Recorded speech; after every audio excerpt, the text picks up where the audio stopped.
Hey guys, Darren Carly, coach of Wise Ocean Pods, and welcome back to another episode of the 2026 AFL Fantasy Preseason. On today's episode, we're going to be doing a bit of an AFL Fantasy catch-up for the preseason.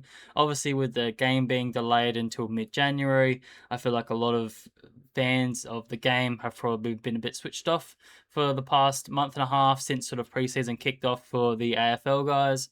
So this episode is meant to be sort of a one-stop shop. We're going to cover the trade period, so we're touching on all the players that were traded, the relevant ones I've put up on the screen here. We'll go through each and every one of them, and I'll give you my thoughts and some, a little bit of a deeper dive looking to their scoring history. I'll also be touching on the rule changes that the AFL have introduced for 2026, and I'll give my general thoughts about how that's going to affect fantasy scoring. It's not a huge of a deep dive. It's really just my thoughts and my theories of what's going to happen. So we'll talk about that later on in the video. And we'll also have a quick touch on the AFL fantasy features that have been changed in app, with triple position players and whatnot. So I'll also talk about that as well. And finally, we'll just touch on the injuries that are current at this stage. So really, again, it's just going to be a bit of a one-stop shop of everything that has happened so far and where we're at now and how we can move forward from here. So let's get into it. All the pain.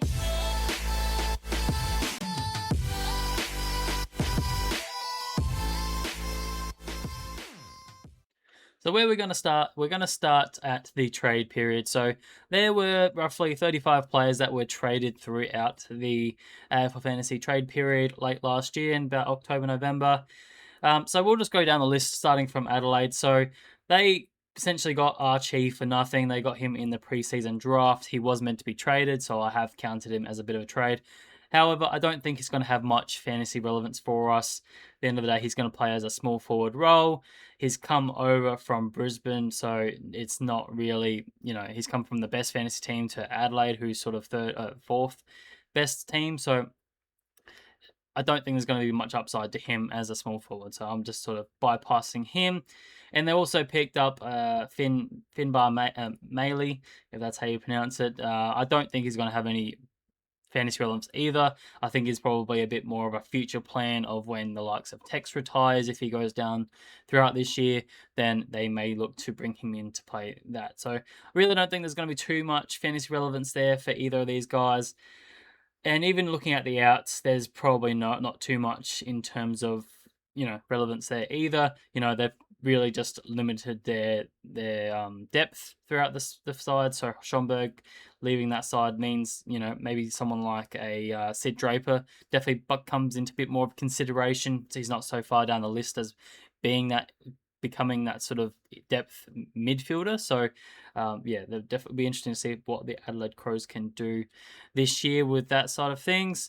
Moving on to Brisbane, just going down here, they did pick up a fair few players. So they picked up Oscar Allen through the free agency period from West Coast. Again, I don't think he's going to be too fantasy relevant. I know he's priced a bit cheaper, priced at about 50, and I do think he could probably go a bit better than that. But again, he's still coming off a pretty bad injury early on in that year. And I just really don't like picking these full forward guys. He's got a few other guys around him that could definitely do better than what he will. So I'm just not super confident in keep picking him at this stage, but definitely one you can keep an eye on if you want to. The other one they picked up was Sid Draper. He's definitely a bit more fantasy relevant for us this year. Obviously, in the ruck line, we all know how dire that situation is so far.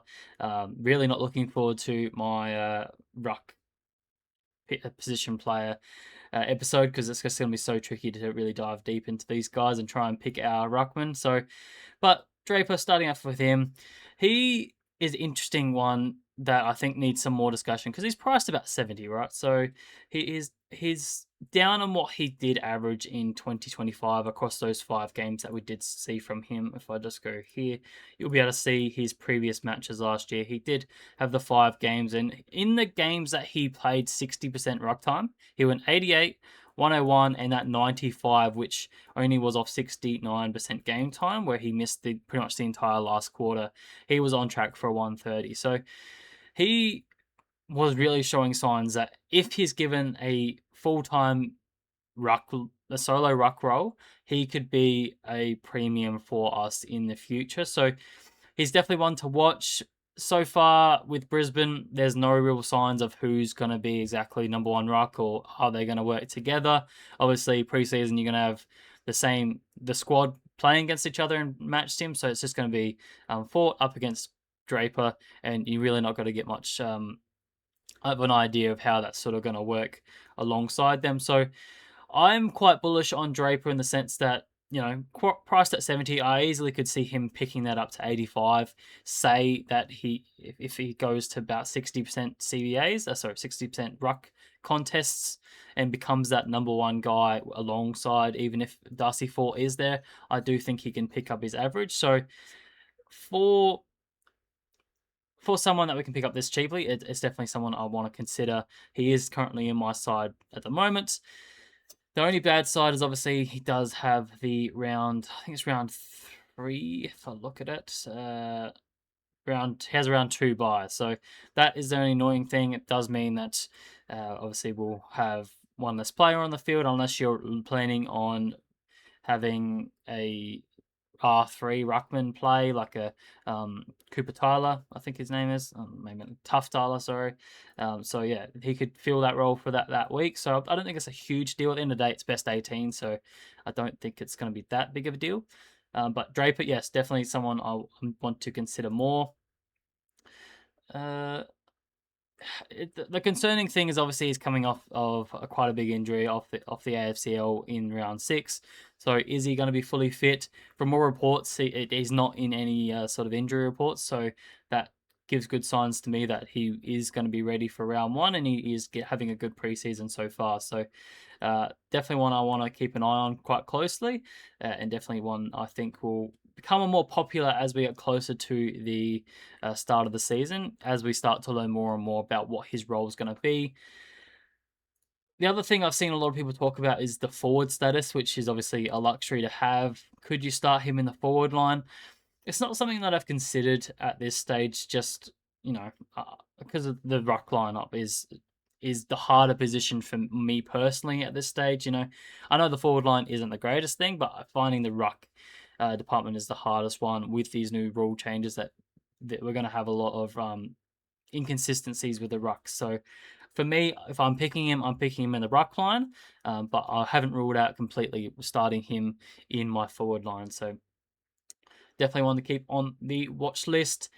The next one off the list, if I just go back here, they didn't pick up anyone else. We're not going to talk about rookies in this episode. That is another episode coming.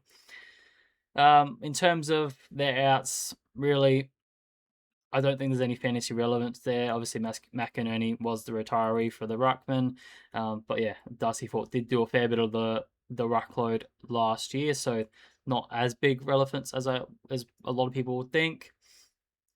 Moving on to Carlton, so they picked up a couple players as well. The main ones, I guess, Chesser was the first one off my list. He's a bit pricey for me, 53 average, 53 priced at. I just don't know what the role is going to be like. I don't see him becoming an inside mid, just with, they're quite stacked in there with the likes of Cripps, Walsh, Chera, and then you've got Hewitt as well. There's those 3 or 4 are going to be the main guys. Plus, then you've also got Jagger Smith, who's obviously very highly touted to be within the side this year. So I just don't see him getting any sort of inside mid. So I'm just not confident. Unless he goes to halfback, then I might have a bit of interest. But mid only, it's a bit tough at that sort of price range. So I'm just sort of keeping an eye on him. It's always nice to keep an eye on these sort of guys that get traded because there are a few diamonds in the rough. Thinking back to last year, you got Matthew Kennedy, who was obviously the shining light that a lot of people missed early on. He obviously became one of the best forwards for the year, and not many people started him. So it's always a good idea to keep an eye on every one of these guys. Just, yeah, there's obviously a few more relevant than others. But the other 2 that needed to be discussed is Will Hayward. I'm not as comfortable with him. Obviously, he's been a half forward for most of his career, so I don't think that's going to change very much. I expect him to play there, and I do expect Carlton to probably take a step back in terms of their their progress to September. So maybe the supply won't be there as much for him. If there was a bit of a wing roll, then there's a potential. But again, he's a bit pricey for that sort of price range for a winger. He's at nearly 600k, so I'm just not going there. Ollie Florent is the one that I think needs a bit more discussion because if he goes to a half back role at Carlton, I could see a bit of upside. You know, he has averaged 76 in the past, and that was obviously at Sydney when he did play a bit more halfback, when he had a bit more kick in. So if he gets any sort of sniff around the halfback line where, you know, Newman can kick to him and he maybe gets some kick ins there, being a bit more of that mature guy in that back line, then I could see a bit of upside. It's just the problem with him in the sense of, you know, we've got so many good defenders already, and his price, he's only a mid, which is disappointing, and priced at 629k. Yes, he has a good matchup against Richmond early on. I just don't know if I'm going to go there early on. Plus, obviously, has the early round bye in round 2, which again is one of the trickier ones. So a lot of signs are pointing the wrong way for him, in my opinion. But again, someone I just want to keep an eye on, and yeah, if he can pick up that Sam Doherty role at halfback, then yeah, definitely someone that we need to keep an eye on. So there's that one. Moving back to this one, I'll move on from Colton now. They did pick up Ainsworth as well, but again, I expect him just to probably be a bit more of a more depth. If not, he does become a bit of a lockdown defender role back there, so I'm not expecting much from him. So let's move on to Colton now. Sorry, Collingwood. Really, no relevance here. They picked up Bolter, and that's pretty much it. Buller, sorry, not Bolter. That would be a very different story. So he's going to be a key forward. Probably gets a lot of game time, but again, key forward, priced at 45, nearly 500k. I just don't think I'm going there. In terms of the outs, really just a lot of depth. Tom Mitchell will be some sort of interesting discussion points, leaving a fair bit of CBA numbers available for someone else there. Didn't play a huge amount of games last year, but yeah, definitely someone that we could see come into the midfield a bit more often. So we'll talk about that a little bit later. Besides that, it's mostly just depth. You know, Finlay McRae got delisted, Johnson delisted, Mason Cox went to Fremantle. So yeah, these guys will come into conversation later on when we get to those sort of teams. Essendon, though, they pretty much only picked up Braden Fidorini. He will probably just slot into the wing role, in my opinion. I don't see him getting any sort of midfield time, which is what we'd want from him. So, you know, priced at his 87.2 at nearly over 900k. That's just a red flag for me. I wouldn't be touching him at all. I do expect him just to sort of backfill for Nick Martin in that sort of role, but definitely I don't see him having that sort of higher output than what he sort of priced at. It's way too much to start. Maybe, you know, in 2 or 3 rounds time when he starts to show, okay, maybe he's got a bit more consistency of hitting 100, which would need him to start with, you know, back-to-back hundreds, then you can sort of look to maybe trade him in. But again, it's still going to be very risky. But yeah, definitely not a starting option for me. Really, they didn't pick up anyone else. The outs, obviously Draper we discussed went out. Goldstein retired, so that's going to be one of the interesting discussion points when it comes to the rucks, is who's going to be their main ruckman. Obviously, they lost Draper and Goldstein, who were their main 2 preferred rucks. It really leaves Nick Bryan, Vizzo Vizentini, and they've also got Blackiston as well. That's realistically their only 3 ruckmen. So all 3 of those are going to be fairly cheap. It's a matter of who's going to get that role. I know Nick Bryan is still unfortunately injured at the moment, and he may be ready just in time for the fantasy season, so he'll be a big watch. But yeah, not 100% sure if he's going to be ready in time. But we'll talk about that another time in the ruck series. Fremantle really only picked up McVee. They're in a pretty good spot, you know, made finals again this year and did pretty well. So yeah, expect them to only improve. They picked up Judd McVee. He will be he's on my radar as someone I want to keep an eye on, just because he's priced at 54. The only thing that really works against him is that there are so many good defenders at this stage, with that cheaper price range. That I don't think we're going to be looking at him unless, he comes a main distributor off halfback and I could see a bit of upside, but I just need to see a bit more if that to really convince me that he's worth picking. I would need to see at least 20, 25 points of upside. You're pushing 75, 80 point fantasy rating at that point to really be a worthwhile pick at this price range. So I'd need to see that early on in the preseason. And I can see it in a world working because, again, he is a really good ball user. If they're looking to have a bit more flexibility alongside Jordan Clark, then I could definitely see a lot more ball in hand. But at the end of the day, he is a lockdown defender. That's what we saw a lot from him at Melbourne. So, yeah, I could definitely see a world where he could jump up. The other thing, he's come from Melbourne, who was probably a bit more of a fantasy relevant side. They did produce a lot of points. He's come over to Fremantle, who we know have been on the decline recently with, they've been more transitional footy. So they're looking to move the ball pretty quickly by hand, and that's not super inducive to big fantasy points. So, yeah, definitely need to see a lot more in the preseason to really convince me of this pick. But again, someone I want to keep an eye on. Really, not too much in terms of discussion around their outs. Nat Fife is maybe the only really relevant one there. Opens up a bit more of CBA numbers this year. So we'll wait and see what happens there. Carlton, sorry, why do I keep going back to Carlton? Geelong really only picked up the likes of James Warple from Hawthorn. As a Hawks man, it seems very bizarre that they would even want him, considering they have the likes of Bailey Smith, Max Holmes, and Atkins in there. Then they've got a bunch of other guys that can roll through there as that sort of fourth for Patrick Dangerfield, Myers, then they've got Manor. They've got probably missed other people as well. So I just don't see what role he sort of plays in there for them, unless it's really to give the likes of Atkins a chop out.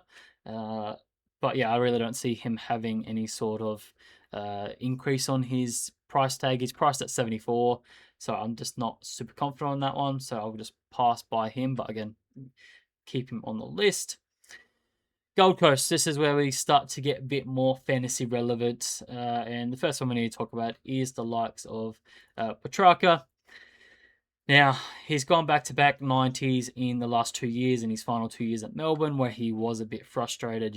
He did sort of want out for a bit. Didn't sort of have the brilliant seasons that we have seen from him in the past, obviously from that premiership winning year in 2021 where he went 110. His CBA's numbers have slightly dropped off from that point as well, being a bit more of that 50-50 split between forward and midfielder. And to be honest, I don't think that's going to change much when it comes to being at the likes of Gold Coast. I think he's going to be a good weapon for them, in terms of their prospect to become premiership favourites. He's going to have 50% inside mid, and then he's going to float forward and do what he does best and hit the scoreboard and be that damaging small forward that we have seen in the past. So in terms of his fantasy output, I probably could see a little bit of a bump, maybe 5-10 points max. I don't expect him to go over 100 fantasy points, just in my opinion. But definitely someone that we want to keep an eye on, and definitely is someone that I think a lot of people will start with. The round, I want to say round 2 bye. Round 3 bye is concerning, but it's not as tricky, I don't think, with other teams. I think round 2 is definitely the trickiest of the lots. Round 4 is the easiest of, obviously, with only 2 teams. But yeah, he's just a lot to pay for at the moment. 950k in a line that isn't super comfortable. If you want to pay out for him, thinking that he's going to go up 5 points and lock him in as sort of a top 3 sort of mid, I have no problem with that. I just don't know if I see him breaking the world apart and, becoming this absolute bull that we're looking for. Because you got to think, they already have Noah Anderson. They already have the likes of Matt Rao, who are the main 2 guys in there, and I don't think that's going to change. And then they've also got Took Miller, who I know has been thrown around recently as well. But they've also got the likes of Bailey Humphrey, who's coming through the rankings, getting a bit more time in the midfield as well. So I wouldn't be surprised if we see Petrarca and Bailey Humphrey sort of do a bit of switching back and forth, when one's resting forward, the other's in the midfield, and when one, vice versa. So I think that would work really, really well for the Gold Coast Suns. So definitely want to keep Petrarca on my list. He's sort of just on the fringe of my team at the moment, and a lot of that comes down to their starting early fixture. It is a pretty strong early fixture, particularly these four, and then obviously Essendon in round 6 is obviously a really good one as well. So that's something that I definitely want to consider, and it could get you off to a flyer. So definitely one I think that we need to keep in the books. The next one I did have on the list, which is a bit of a lighter one, is Jamal Ugle-Hagan, obviously coming back from all his off-field scenarios at the Western Bulldogs, got traded to Gold Coast Suns. Now, I'm not super confident that he will be ready for round 1. Obviously, he has been out of the game for a while, needs to get match fitness, but from all the stuff that I've seen so far this preseason, he is training as hard as I've ever seen him. So priced down at 44 in a line that we're struggling in as a forward, and someone that we have seen go 60s in a much better team. I think there is a world that he could get off to a pretty decent flyer. Again, that fixture is definitely working in his favour. If he can hit the scoreboard and have 3 or 4 goals averaging across the first 6 weeks, and he can skyrocket his price, I'm definitely not against looking at what he can do. So I think a lot of his selection will come down to, is he ready for round 1? How does he go in the opening round? And if he can get us off to a pretty good flyer and really rapidly increase his price range, I wouldn't be ruling him out just off the face of it's with what's been going on off the off field. So definitely one I'm keeping on my watch list as preseason goes through. Moving to the Giants, they only really picked up Clayton Oliver. Now, he would be a bit more fantasy relevant if if he didn't have an injury. Unfortunately, he has picked up a calf injury in the last week or two, so he'll be on the sidelines for a good, I think it's up to 8 weeks potentially. So that's most of his preseason going to be hindered. So I just think I'm putting him away for now. He's priced at 90, so he's already pretty pricey. And he's going to be alongside the likes of Tom Green and Finn Callahan, who obviously are going to take much bigger precedent than Clayton Oliver, in my opinion. So I just don't know if I see all three of them potentially going 100. Green's already about that price range. Finn Callahan's sort of rising each year. I just don't know if I can see all three of them. So I just think Oliver's sort of about what I expect him to do. And again, I'm not sure he's still completely over all the off-field stuff that he's gone through. So I'll let that one go through the keeper. The next one, I think that is in Melbourne. Hawks didn't pick up anyone, unfortunately, my boys. Didn't get Mazak Merritt, so really just picked up a bunch of rookies, but they did have a few off-field changes, so they are going to be fantasy relevant, but not in this video. Melbourne picked up the likes of CJ. I'm just going to call him CJ because I have never been able to pronounce his first name, unfortunately. But I think he's one that definitely needs a bit more of a deeper dive because he is someone that has averaged well in the past when he's got this halfback flanker role, which from all reports, it looks like he's going to have. So he's priced down at 53, 54 roughly, at 562k. Unfortunately, he is a defender. So again, I'm talking about a lot of the defenders. We have a lot of them already, but there is a world where, a Coleman may not get up for round 1. He may just pick up another little injury. This could be an easy straight swap for me to go to Jath if he picks up this halfback role because he has averaged 72 and a bit at Hawthorn when he did have that main distributor role off halfback. And Melbourne are going to be a gold mine for fantasy points this year. That is a strong opinion of mine. They're expected to go further back this year into the bottom 4, losing Petrarca, losing Oliver, just losing a lot of depth in that midfield. I do expect them to struggle a lot more. So I think there's going to be a lot of points on offer in the halfback. And with CJ going into the halfback role, getting a bit more distribution, a bit more chip around, I think he can definitely improve on his 54 average quite comfortably. What is his limit? I don't know if he's capable of 80s, but I definitely could see a 75. Is 70 enough? 75 enough? It's 20 points. It's on the borderline. I would be more comfortable if it's 25, but definitely someone I think needs a bit more love in this halfback role at Melbourne. So he did show a glimpse of that last year. He did go 107 and 113 when he was a bit more halfback for Hawks. So he can get on a roll and can be a points per minute beast because a lot of people want the ball in his hand because he is quick and can move the ball very, very, very fast. So definitely one I want to keep an eye on and is on my black book at the moment for a starting pick. So definitely one I think you should do as well. The other one they picked up was the likes of Max Heath. I don't know if he gets a game, but he's just far too pricey at, priced at 45, nearly 500k. For me, obviously Max Scorn's still going to be the main guy unless he picks up an injury, God forbid. Then he may become a bit more relevant, but I don't see a world where he's going to get there at this stage. My check, no, full forward, priced, at over 600. I don't think I'm going there.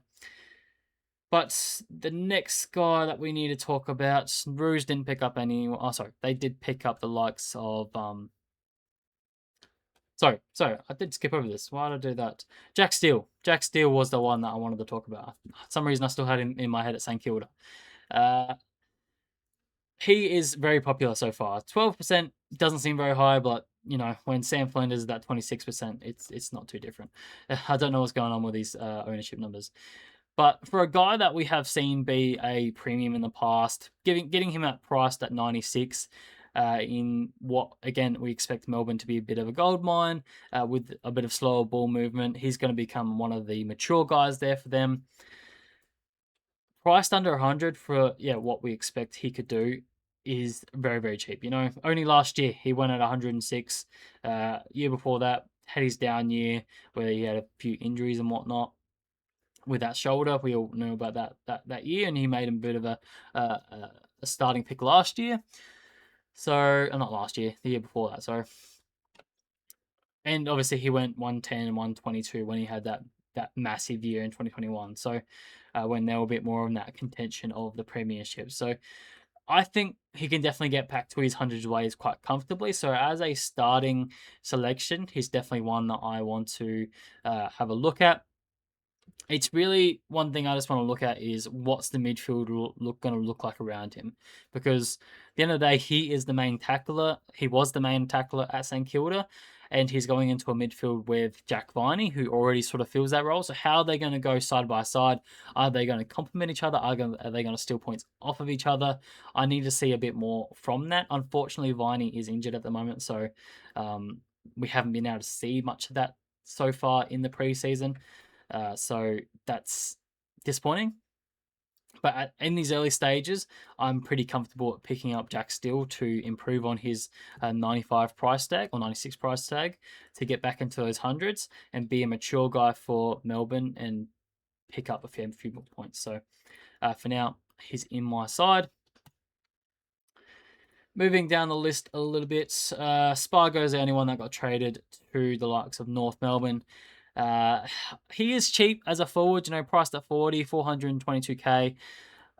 Depending on if he picks up a role in the main 23, I think is unlikely. He is 25, and I think North Melbourne could use a bit more of that mature age guys, but unfortunately he's injured at the moment and may not be ready in time for the season start. So not super in contention of what we expect to do. So probably not unlikely.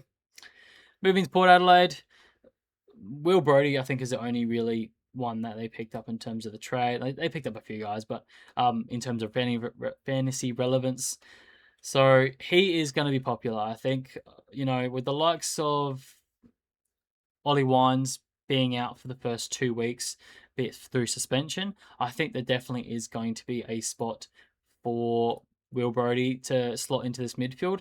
He's also really good mates with Josh Carr, who's just obviously come on as the senior coach.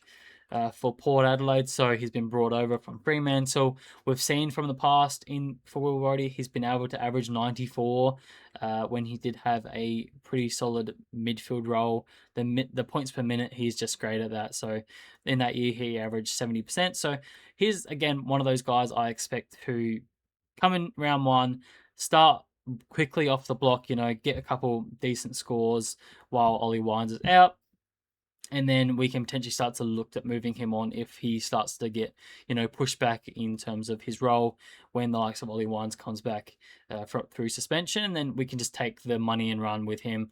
Yeah, so I think he's definitely going to be a bit more popular as we get closer because he has shown he's got plenty of upside when you consider he's priced down at 30. Oh, sorry, he's not priced that low.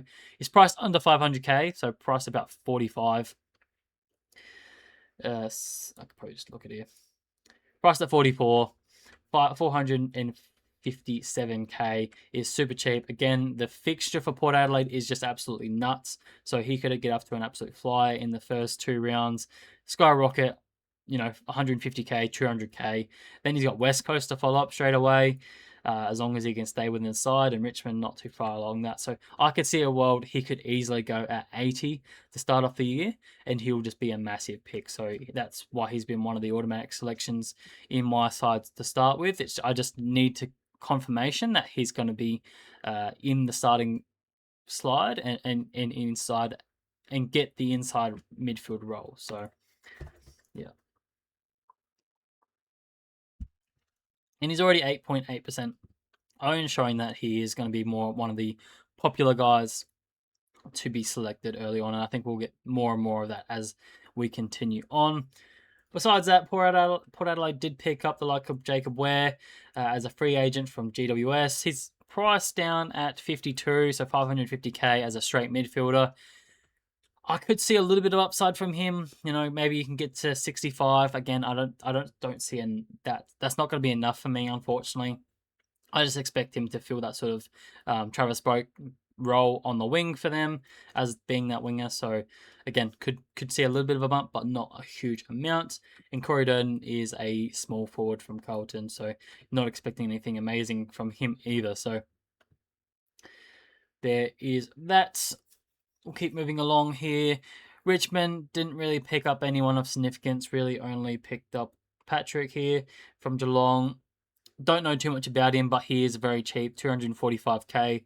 So I need to just see more what they're going to do. They've already picked up quite a few young talent guys from the draft, so I think spots are going to be pretty limited for them at this stage. So I'm just not 100% sure that he gets a game early on, so I don't really know much. We'll keep scrolling down, just being mindful. I don't want this video to go for 2 hours. So St Kilda, obviously, were probably the biggest winners of the trade period this off season. They picked up the likes of Tom De Koning through free agency from Carlton. Unfortunately, they didn't trade out the likes of Todd Marshall, not Rowan Marshall. Don't know why I said Todd Marshall. So that means that more than likely they're going to have the likes of TDK and Rowan Marshall side by side, being dual rucks throughout the team. I think Marshall will sit a lot more forward and TDK will do a lot more of that stuff around the ground. So I think that pretty much just knocks out both of them at their price points in terms of fantasy relevance, which is super unfortunate for a lot of us Rowan Marshall lovers. He's been a fantastic fantasy ruckman for us for the last sort of 3-4 years since he's picked up that solo ruck role. So it's really disappointing to see that they didn't, move him on. But TDK is just far too pricey for me, priced at 85, nearly 900k. So yeah, I just don't see a world where he's going to improve that being alongside Rowan Marshall. So again, one I have to keep on the list just in case something happens, but very unlikely I'll start him at this stage. The one of interest that I think is going to be the most popular player in the preseason is the likes of Sam Flanders. He's pretty much going to be the number one picked guy for everyone's side because he is highly expected to come into a full-time midfield role at St Kilda. Coming across from the likes of Gold Coast, we have seen him average quite a lot in the past. If I just go to his stats here, he did average 108 only in 2024 when we saw him sort of role sort of shifted a lot of the time. He was halfback, went into the midfield, went a foot half forward. He was just sort of all over that space in 2024, but he just got it done no matter where he was. He's just a ball magnet. So price down at where he is just unreal to think of. Price down at 716k, I believe. 716k, priced at 68. He's got easily 25, 30 points. If not, he can even go above 100, to be honest. I wouldn't be surprised if we see him F2 for the year, averaging over that 100 mark. The only thing I've got to be mindful of is not to have too high of hopes, because the likes of Nasiah Wanganimulura is going to be right alongside him as a full-time midfielder, and he's already averaging 110. So is there scope for them to both average within their hundreds? Then you've also got to consider they have Jack McRae alongside them. Whether he's there or not is still yet to be seen. He was sort of on the outer of this Saints side late last year. He was a sub in the last game for the year. And they're also expecting the likes of Philippou to also be introduced into the midfield as well. So can all those guys gel well together and become all fantasy relevant guys? Can Simon Miller continue to go at his 110 price range? Sam Flanders to get up to that sort of 95, 100 range, and then also the other two be within sort of 80 potentially. But anything more than that, I think, was starting to become a bit more of a stretch, because I just don't think there's a world where all three guys can average 100. So, yeah, I don't think I need to convince anyone on Sam Flanders too much. He's a points per minute beast, and he's just one of the easiest selections we're going to get, and we're all very glad to see him be traded. So, yeah, there's an easy one there. The last one they sort of picked up on, which I think is fantasy relevant, is the likes of Jack Savani. Expecting him to go into a halfback role, sort of being intercepted here and there for them. So with Nasiah moving into the midfield, that does open a spot for another ball user alongside Sinclair. So I do think there is a bit of upside for Savani, who is priced at 65. I could see him probably pushing 80. But again, is 15 points enough in a backline where we've got a lot of value already? Maybe not, and I need to see a bit more, and he does need to stay injury-free, because it has been a bit of his problem in the past. So one on the outer, but I'm just not expecting too many things at this stage. Moving on to Sydney, so a couple more teams here. So Kerno is the first one I wanted to touch on here. Again, key forward, I'm not super keen, but for a guy we have seen in the past go pretty big, in his Coleman years, he's going to a much better side now. He's going to get much better supply. He did go 83 average, priced down at what is he at? 66, sub 700k, in a struggling line at in the forward line. I'm just saying, don't rule him out. I definitely think he could bump that up quite comfortably. He's going to be the main guy for them. He's still prime age of 28. He just needs to stay injury free, hit the scoreboard, and I definitely see a world for him to improve that average. So yeah, I'm just saying, don't rule him out on a starting selection. Again, it is just the early round buy, which does hurt his selection as well. So if he goes big in opening round, and we could see his price rise from that point onwards, then again, he could be one that we select. So yeah, there's that. Another one that they picked up was the likes of Jai Sarong from Hawthorn. So being a Hawks fan, Jai is someone I think needs a bit consideration as well, if he can break into the side, right? He was sort of very fringe for Hawthorn, didn't play too many games, only played the likes of 5 games in 2024. We didn't see him at all in 2025. But he is averaging 90s at VFL level. So he's an intercept defender, can rack up the pill back there, and it just uses the ball very well. So I could easily see a world where he slots into the best 23 for the likes of Sydney. And I could see him having a bit of distribution role back there. And he's priced down at basement pretty much. He's, what price is he at? 274k, so easily could be one we start on the bench. If not, could even be one on field, depending on how comfortable you are with his scoring output. So again, he's definitely one that you want to consider, because he does have good fantasy implications to him in the right role. So I just wanted to keep an eye on for a bench spot. And again, he's at 6%, so people are already catching on to that one, which is a good sign for him. But we'll keep moving on here. Who else did they pick up? They picked up the likes of Roses, I believe, wherever his name is. Small forward. I'm not 100% sure if he's going to get a huge amount of game time for Sydney. I think he's probably a bit more depth at this stage. But yeah, small forward, not going to be fantasy relevant for us at all. So just going to pass through that one. And finally, we got West Coast. Pretty much just picked up Starcevic and Tyler Young.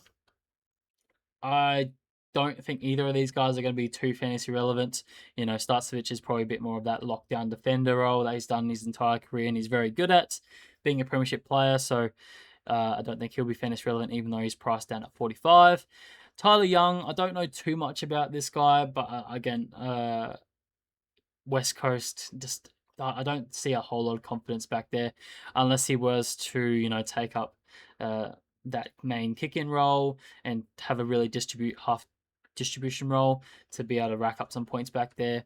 I don't think it would happen. I think they've got plenty of other guys back there that will fill that role, plus all the debutants that they sort of have brought in, with Josh Lindsay being a very good pick, and picking up the likes of Finlay McRae and Devin Robertson, that are sort of mature guys that can slot in straight into the side and improve their list quite comfortably. So, yeah, I just don't see a world where that he potentially doesn't get into the squad straight away.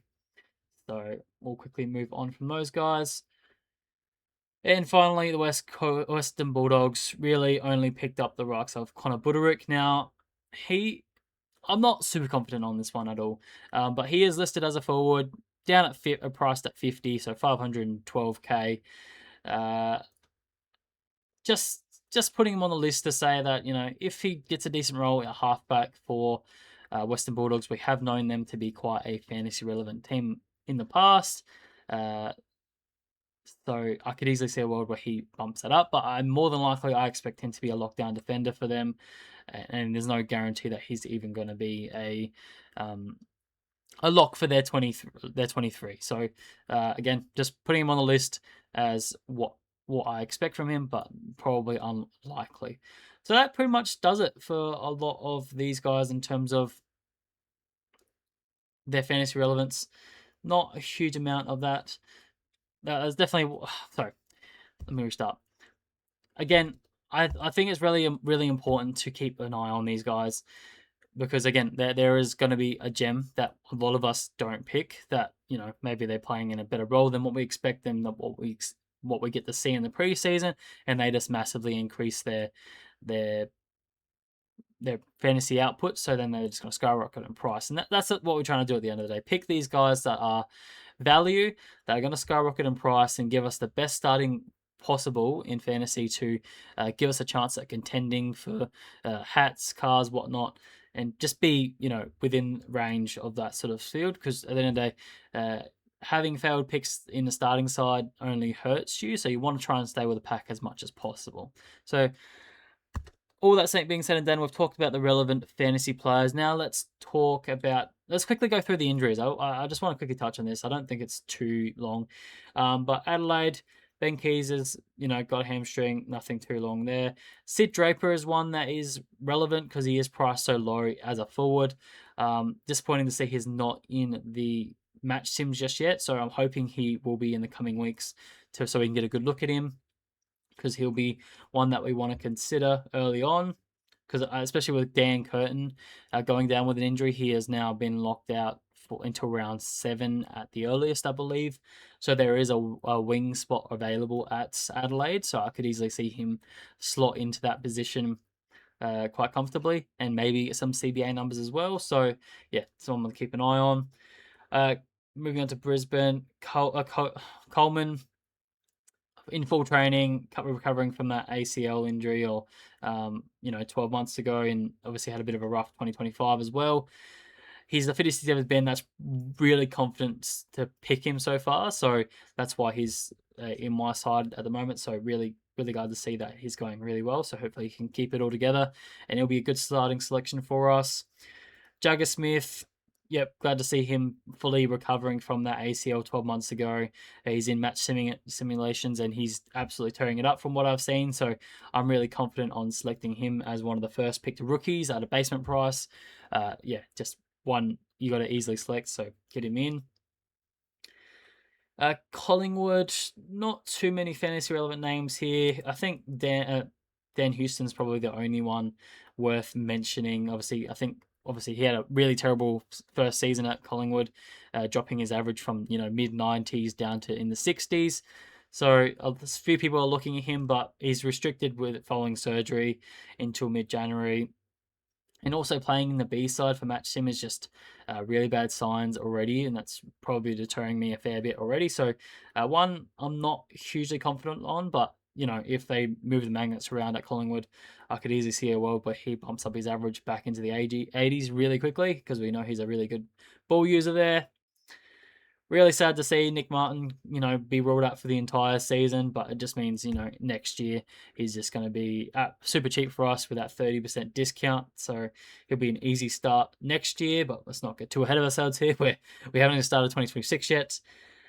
Nick Bryan, with that ACL, obviously went down mid-season last year for Essendon. He is one that's hopefully will be ready for round one because he is definitely someone that I'm quite keen to start on as a starting selection in the ruck space because we've seen him in the past do quite well, and he'll outprice his price range really, really quickly. So hopefully he can be ready, but at this stage they say he's just going to be ready for early rounds. So not sounding very likely, but yeah, fingers crossed on that one. But again, it does open the door for that next ruckman. Who's it going to be? Blackston or Byzantini? I'm probably leaning towards Blackston at this stage as a cheap defender, so someone to keep an eye on there. For Fremantle, I think the only relevant one is the likes of Luke Ryan. If he were to miss some games early on in the year, that could have a lot of fantasy side to it for McVee, who we spoke about already. If he picks up a bit more of a halfback distributor role, or even the likes of Jordan Clark, you already know he's sort of on that fringe of being a premium in the defensive line for us. If he were to be able to get a few more kick-ins from Luke Ryan, because he misses a few games, then he could easily be a starter with the likes of Fremantle start fixture. He would be one we could easily slot into our defensive lines quite comfortably. Geelong, no one super relevant here. Tom Stewart always is a big name that we speak about every single year, but I just don't know if I can do it to myself again. Yeah, just had surgery, got a bit of a clean out, so I need to see a lot from him to be thinking about him, in the back line at this stage. No one from from Gold Coast is relevant here. GWS, I already spoke about Clayton Oliver's injury. Um, Josh Kelly's is a bit of an interesting one. Like, who's going to play their wing roles? Obviously, they already traded out the likes of Ware, and Kelly's out for a few months with a hip injury. There's going to be some spots available for them on the wing, so it'll be interesting to see who picks that up. Could be another cheap defender out there. I think it'll probably be more than likely a rookie that will come in that will be able to do that quite comfortably. My boys, the Hawks, Will Day, unfortunately, just cannot stay fit no matter what. So he'll miss the first half of the first half of the home and away season. So that's going to leave a lot of space in the midfield. For them, obviously, they're going to have the likes of Newcomb, Nash. I expect Josh Ward to have a bit of a bump in that space, becoming a full-time mid now with the likes of Warpool out. So he should have a bit of meat on the bone in terms of his selection. Then you've got the likes of Connor McDonald, who I'm pretty hot on this preseason, listed as a forward. I think he'll come into the midfield and take up that sort of fourth spot and getting a fair few CBAs. And I think the sky's the limit for him if he can get that role. So I'm really comfortable with him there. The other one is the likes of Cam McKenzie. Obviously, he's priced pretty cheaply. So, yeah, there's a lot of guys that I could speak about at Hawthorn that could get this role, but we need to see a bit more in the preseason. James Sicily is someone that I have seen spoken about a little bit in in terms of selection because he did have a pretty bad 2025. So just with he's obviously had surgery in the off season. He's still not in full contact, but he will have the full February to get back into the swing of things. Obviously, we'll start the season practice matches from that point onwards. So yeah, if he shows some really good signs in there, I wouldn't necessarily rule him out, but I do feel like Hawthorn have gone past that. The prime days of where we saw James Sicily averaging over 100. I just don't think that's a possibility anymore. So probably on the back end of my list, to be honest. Melbourne, this is where we're going to have a little bit of fantasy gold, as I said. So Jake Bowie is a huge out for them. He's going to miss a significant chunk of the season. So that, again, opens up a lot of points in the halfback because he averaged like 80 or 85 last year for them. So that's why I'm quite bullish on the likes of CJ coming over from Hawthorn into the Melbourne side, becoming a bit of a distributor for there's going to be a lot of points available for him. So that's why I think having him mentioned is a pretty major one. So keep that one in mind. Also with Salem, he's sort of going to be the main guy back there. We saw in the back end of last year that Stephen May was sort of on the outer within the Melbourne squad. So that could lead Salem to having a few more kick-ins come in the new year, so that could lead him to become a premium for us. So that would be a very interesting starting selection if he was able to bump up his points just that slight bit more to become a premium for us. So there, Max Gawn, he'll be fine. He should be available for the Origin series, so he'll be ready to go for round one. Viney, he'll be rejoining very shortly, so I don't think there's any concerns there. It's really just that halfback signs that I really want to keep an eye on. There's so much points that are going to be back there that I'm really confident on. So we'll keep moving on, keep being mindful of the video. Really no one from North. Worth mentioning there. I did mention Spargo, who has come across, but he is in non-contact drill, so not someone we're looking at this stage. Port Adelaide, they're going to be pretty fantasy relevant. Horn Francis will be discussed a fair bit. Obviously, was a pretty big starting selection last year, and he's even cheaper than he was last year. A lot of people expect him to play a bit more midfield this year, so there probably is a bit of meat on the bone. But yeah, he's got a bit of an injury at the moment. He is expected to be ready for the preseason games, so should be no issue there. But besides that, really no relevance here. Obviously, I mentioned the Ollie Wine suspension. Richmond, Sam Lawler, I've seen him be selected a fair bit in the preseason. Just expecting him to improve just naturally. I could definitely see it happening. So he's listed as a forward. Definitely could be a good option. So good to see he'll be back, ready to go. Sam Smiley just can't seem to get a good run at it. So he's a basement rookie for us at some stage. So he looks like he might be someone that we pick up mid-season. St Kilda, calf for Tom de Koning. Again, no certain to be ready for round one. If he were to have a substantial injury, then Rowan Marshall comes back into play. But I think he's also too pricey to start with him at this stage. Plus, he'll have an early buy. Just don't know if you're going there. Savani does have a groin injury at the moment, which I said he does have a few injury risks, so there is a risk element to that. So I'm not willing to go there. Sydney, Callum Mills, on the outer, he could. Sorry, he's on the outer of being a premium defender for us. So not good to see that he's on a modified program with a hamstring injury at the moment. So that really dampers his selection for us. Again, he does have an early buy, so not too much relevance there for us. And the final two games, really no one relevant there for us, I don't think. Baker, 1 game cement suspension, does leave the door open for someone else, but who's that going to be off halfback? Who knows? And Western Bulldogs, everyone looks like they'll be ready to go in the preseason. So that's pretty much where we are with the injuries. Let's dive deep into the rule changes. So just quickly have a drink here.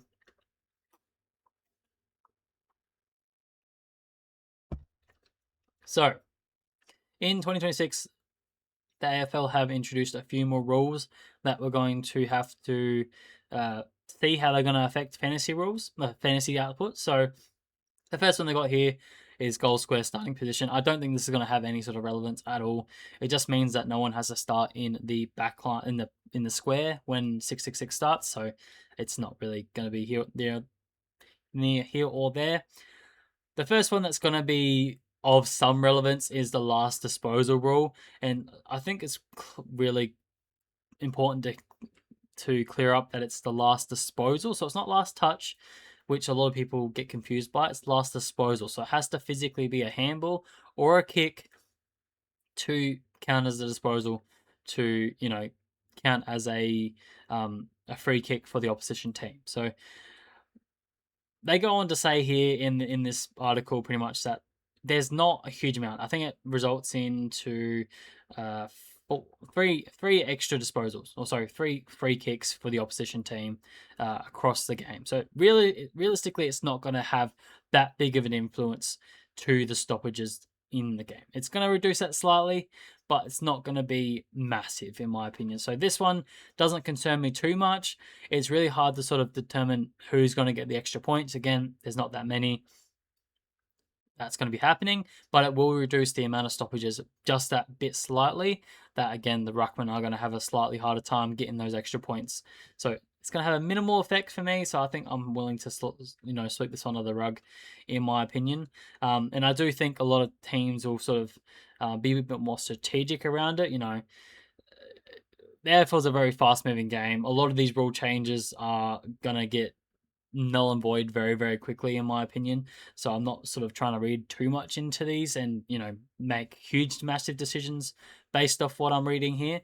But, we already see in the AFL that they're walking it over the line very, very quickly, unless they're looking to really snap down on that. So it's saying that you cannot walk it over the line, otherwise, it's going to be a free kick. Then I'd be a bit more interested to be like, okay, this is really going to affect ruckman. But because it's last disposal, it's really going to have not that much of an impact for me in the fantasy space. Because at the end of the day, these guys are athletes. They're professionals at what they do. A lot of the time, when their last disposals goes over the boundary line, it's because they want it to be a ruck contest, and they're fake handballing it to a player, and they're purposely missing that player to then get a throw in. So I don't think they're going to do that anymore. Obviously, that will result in a free kick, and that's going to go against them. So we're not going to see that anymore. Again, we're still going to see a lot of people just walking it over in that scenario, and it's going to be a ball up anyway. So I think that number of the 3.25 is going to only get reduced in 2026. So I really don't think this is going to have that much of an impact in the game. The next rule was the centre bounce ball up. So they've got rid of the bounce entirely, which I'm a little bit disappointed to see. I would have still loved to see the bounce, particularly on the first bounce of every quarter, if not at the start of the game, just because it's an icon and it's it's something unique for our sport. So but anyways, I don't know if this is going to have huge relevance in terms of ruck contest, because at the end of the day, again, ruckmen are very smart. It will obviously encourage the guys that are jumping and have a bit more of a versatility to them. Like your Luke Jacksons, you who am I thinking? Max Gorn can jump, Brody Grundy can jump. All these sort of guys that have a good vertical leap that can get the tap away, they're going to win more of the tap outs and get those points as a result. At the end of the day, the tap outs aren't a huge amount of those points. Obviously, they have a lot of ruck contests, so if they can win a few more of those, it definitely helps in the sense of offsetting these other rules that we'll talk about in a second. But it definitely will bring a lot of these other versatile guys are priced a bit lower to be a bit more fantasy relevant for us. So that's why I'm looking a bit more value in 2026 for my rucks. In the article, it pretty much just says, only 21% of the ruckmen are actually physically jumping at the ball. They're more protecting the space underneath the ball, wrestling for it. Your Tristan Cherry was renowned for it, just getting underneath the ball, body blocking, and then getting the tap out to his players. So we're not going to see that anymore. We're going to see two ruckmen physically jump at each other. This will result in more injuries, in my opinion. We saw it back a couple of years ago. A lot of these ruckmen are getting knee injuries, shin splints, so they were just copping more and more injuries. So I do expect injuries to be a bit of a plague for us, for the ruckman particularly. And the next rule that we sort of look into, which isn't the next one particularly, but I'll skip forward to that, is the ruck nominations. Now, this is going to have the biggest fantasy output for me, particularly for the ruckman, because as long as they're going to be strict with it, right?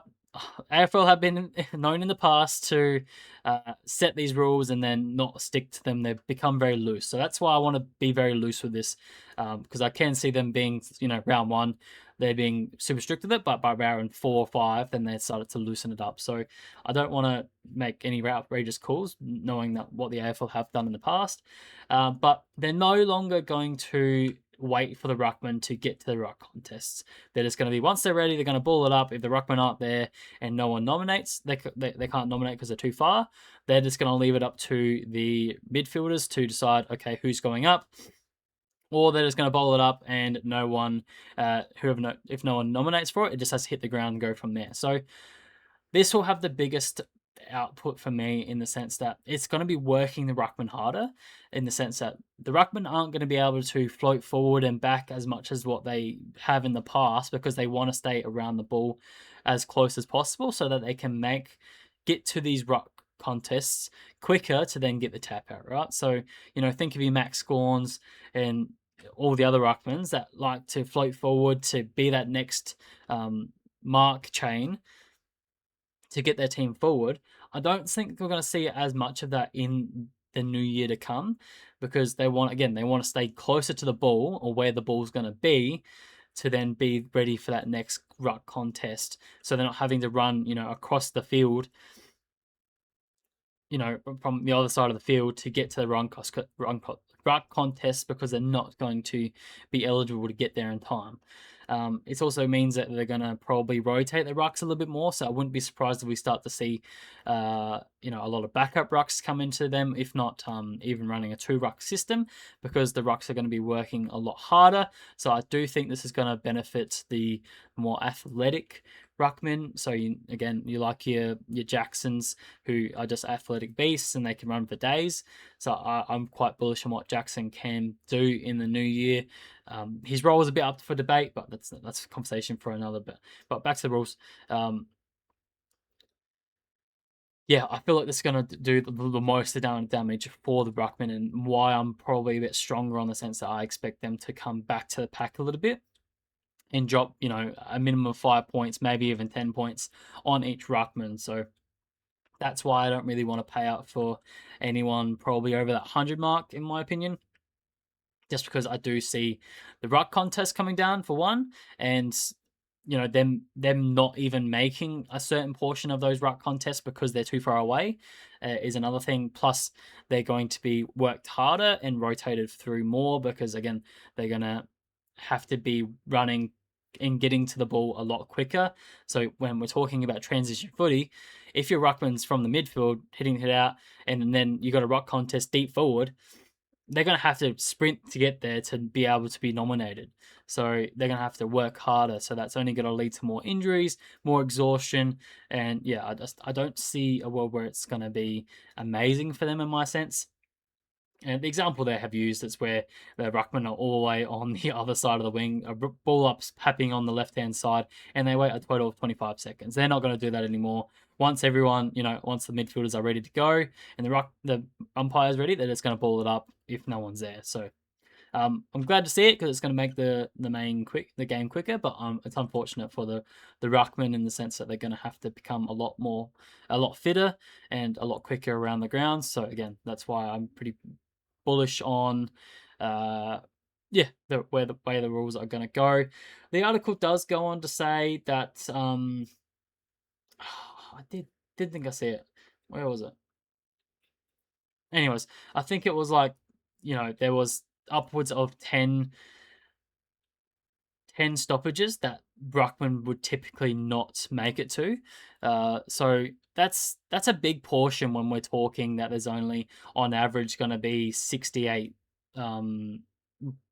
stoppages in the game. So they're missing 10 of those because they're not getting to them as quickly. That's 10 opportunities that they're missing out on getting hitouts, kicks, marks, tackles because they're too far away. Obviously, they can creep in and become an extra midfielder as that gets rucked up, but they do again have to sort of get out of the way and let the midfielders do their thing as well. So there's a lot of water to go on the bridge. Obviously, a lot of teams will work this out very, very quickly. But again, I'm pretty strong that this will have some fantasy downside to it. So again, I'm not super confident on starting big ruckman at this stage unless I see more elsewhere. But the next rule is the aligned kick-in time. So previously it was 12 seconds. They now dropped it to 8 seconds. I don't think it's going to have too much of a fantasy output. At the end of the day, they're just going to step out of the square that slight bit earlier and kick it from there. So they'll still get the disposal. So we may see some people start to panic a little bit, but this also means that there's going to get called play on much earlier, and it's going to mean that they also get the disposal. So I don't think it's going to be that big of a difference. If anything, it might mean we have a slight increase on those players that don't typically play on from the goal square. We may see them, accidentally do it because they've gone over the allocated time, usually expecting a bit more of the time there. So that will have some benefit, but not much at the end of the day. Struggling the tackle is going to be an interesting one because, again, it's going to be very hard to determine, in my opinion.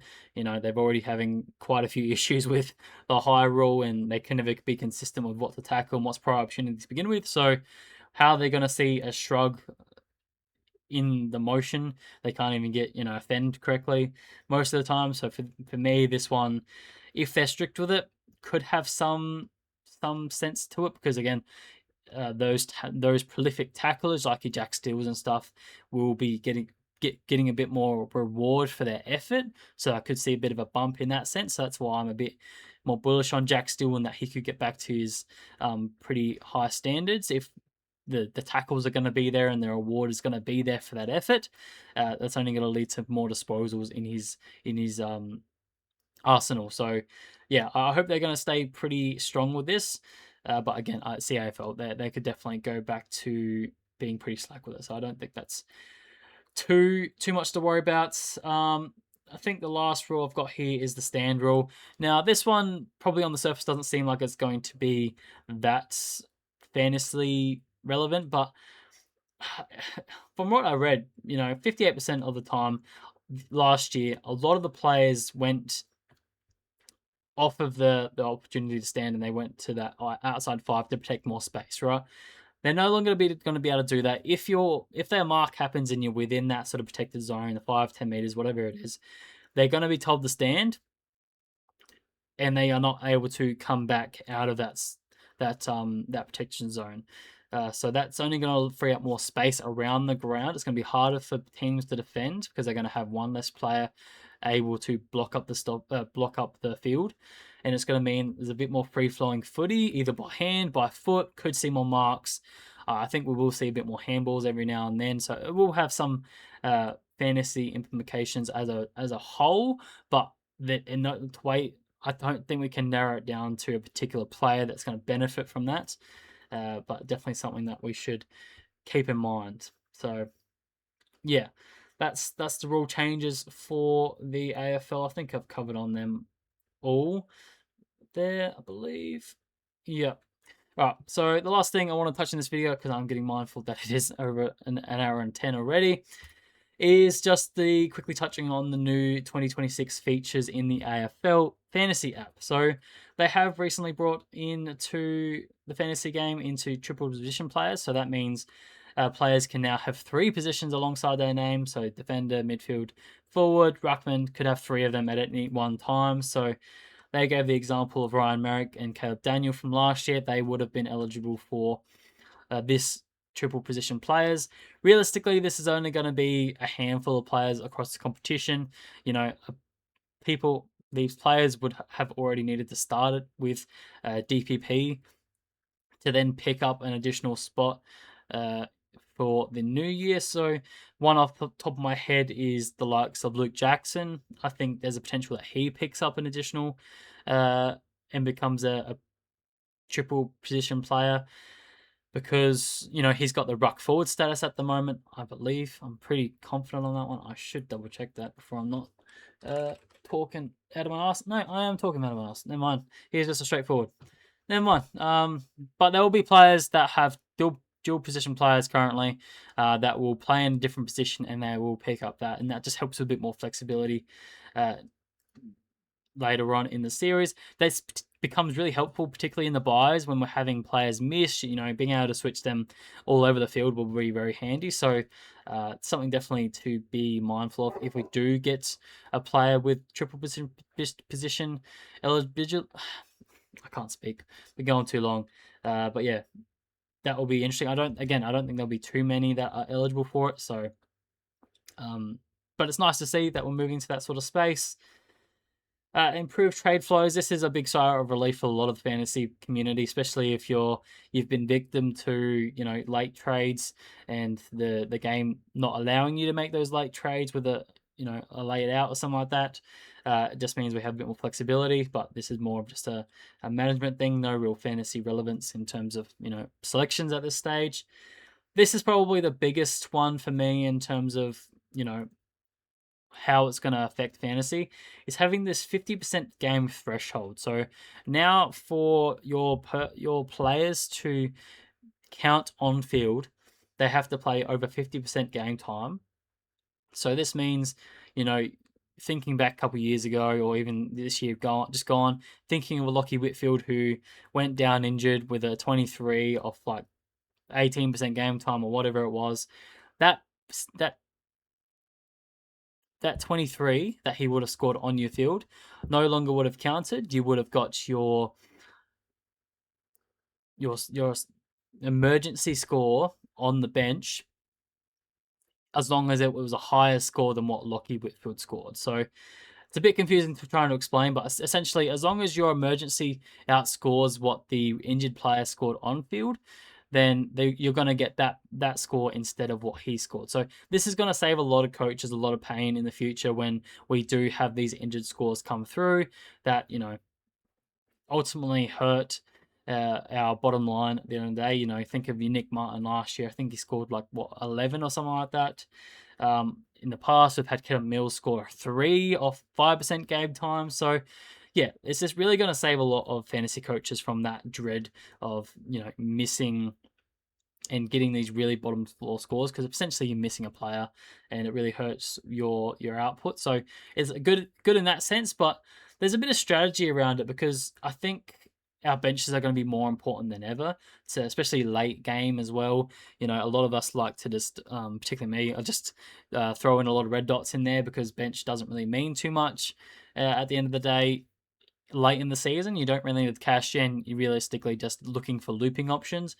But with this new threshold role, if we see an injury on field, it's going to be important to have a bench cover to then cover that score and give you the most points you can possible. So bench cover is going to be really important, and trying picking up these rookies that come through is going to be really important. So that's why I think it's going to be the biggest rule change that's coming through. So definitely something to keep mindful. I was interested to see that it was 50%. I feel like that's a bit high in my opinion. I would have thought it would be like 40% because most players typically play anywhere from 70% to 85. The elite guys do 90 plus. Unless you're a fullback that does 100% pretty much. But yeah, most players hit that sort of 75 range. So it doesn't take much to miss to get below that. I would have thought 40% was probably a bit more appropriate, but they've chose 50. So, yeah, it'll be interesting to see how that applies to a lot of players in the future. Besides that, they've added a few features like the forage. You can keep an eye on your friends, compare to the best. If you wanted to compare to me, you can have me there, and you can compare to how we're doing throughout the season. So that's pretty cool. Live benchmarking across the top 100 and top 1,000. This would be interesting to know exactly where you sit in terms of your exact each round, rather than just guessing, oh, this is where we expect we're going to be, and being disappointed. You're going to know exactly where you sit this round, and yeah, you can have that disappointment all round long, rather than just having disappointment at the end. Yeah. Besides that, icons really don't mean much to anybody. Stats, yeah, opposition view, whatever. Yeah, really good, improvements to the app, which is good to see. Good to see that they actually are improving it. But in terms of fantasy output, really isn't too many things that we need to be aware of. So that's really all I wanted to talk about today. Hopefully, this has given you some insight of what's happened in the preseason so far, and who we're looking at throughout the trade period, what the ruck rules sort of mean to me, anyways. Obviously, other people have different opinions. There is still a lot of water to go under the bridge. Again, we are still 45 days, 46 days away from round one starting, so we're going to see a lot more in the preseason. We're going to see preseason games, the community series, obviously the origin series as well, and then round zero, or opening round, whatever you want to call it. So yeah, we'll get plenty of samples of what we are going to expect when the proper season starts. So yeah, there's a lot of speculation going on so far, but that's my opinion, and hopefully you guys can understand that. But yeah, please feel free to drop any questions you have down below for any of the players that I mentioned. Maybe I missed someone that I should have spoken about more.